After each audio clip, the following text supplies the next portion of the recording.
Hi there, beautiful. My name's Shane and welcome back to my channel. Today I'm going to be doing another kids DIY with you guys. So I've had this in my pantry for a little while. I've just never gotten around to making it.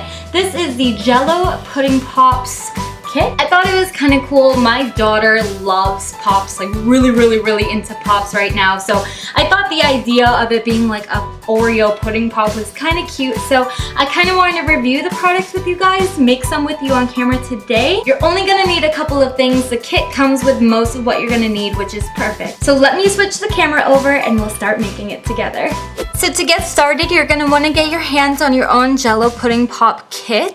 I personally got mine at Walmart, but I'm sure you can find it at Target or any other grocery store in your area. I believe it was found in like the Jell-O section. I don't believe it was in a frozen aisle, in case you're looking for it. The recipe also calls for milk. It doesn't specify, so I don't think it's too important, so just use whatever that you normally use. You're also gonna wanna get yourself a mixing bowl and a whisk, and you're also gonna want a liquid measuring cup. To get us started, I'm gonna start by opening up the box and pulling everything out. So it does come with 2 of these Oreo cookies and cream pudding mixes.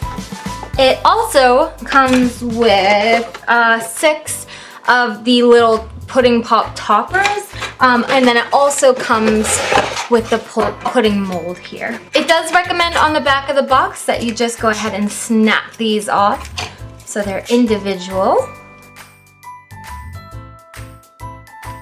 And I'll put them aside for later. I also completely forgot to mention you're gonna need a Ziploc baggie. The back of this box recommends a 1-gallon resealable bag, which I don't have, so we're just gonna try out these Ziploc baggies and see how they work. So our first step is to combine the pudding mix with the milk. I'm just not sure if we're supposed to use, let's see. Woo! Okay, it shows 1 package of the pudding, 2 cups of cold milk, and then 1 bag. Luckily, I have a 2-cup measuring cup, so that'll be real easy. So I'll just fill it up to the 2-cup line. So I'll go ahead and open up our cookies and cream mix here.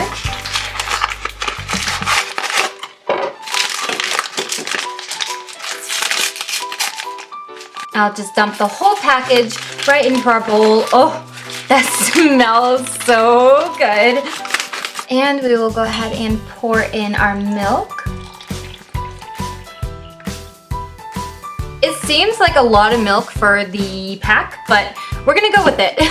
Next, it says to whisk for 2 minutes.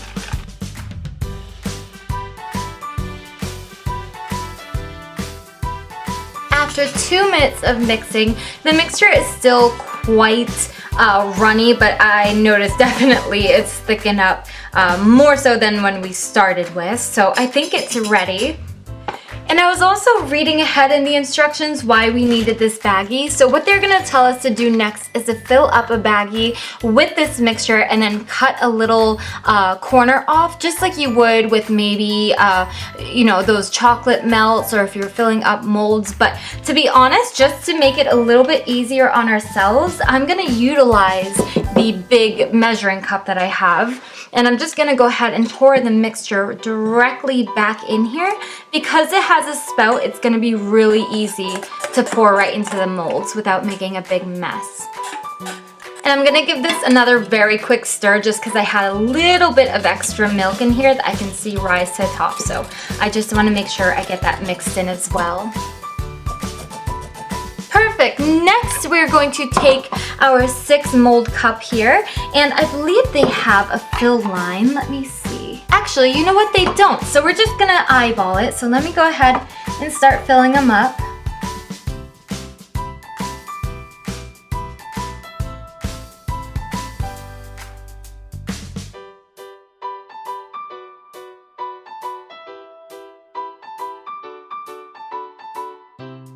I can definitely see why they recommended using the bag because the pudding was getting a little bit thick. It was a little bit difficult to pour even from a spout, but learned from my mistakes. I was still able to do it without making a huge mess.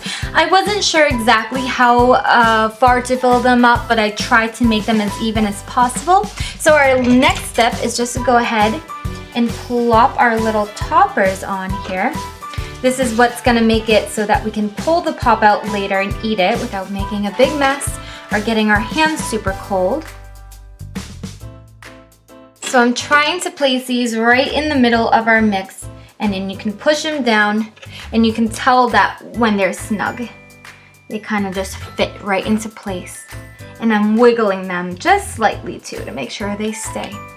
Also remember that it does come with 2 packs out of this, so you can get a total of a dozen of these pops. So if she likes them, I'll definitely be making them again. So I'm gonna pop these in the freezer for the next 5 hours. So we'll see you guys in a little bit when they're all done, and we'll do a taste test with my daughter and see how she likes them. Okay, so these have been in the freezer now for a little over 8 hours. So we're gonna do the taste test.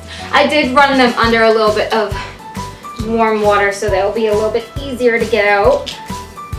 No, Pop. I did, I swear. It just came out. What fit? What the heck? Oh, Pop. there we go. Come here. Try it, try it, try it. How does it taste?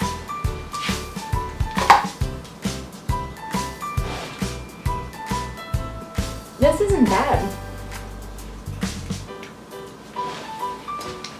Has like maybe a weird film on them, but they're pretty good. Other than that. Alright, I think they're pretty good, and we still have 4 left, and I feel like they're pretty decently sized, so I'd say this was okay. So if you're looking at getting it for yourself or your kiddos, I would definitely recommend it. That's awesome.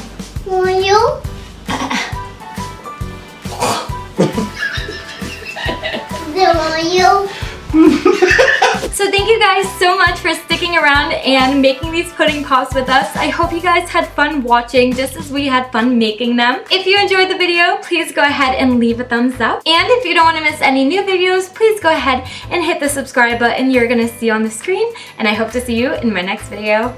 Bye guys!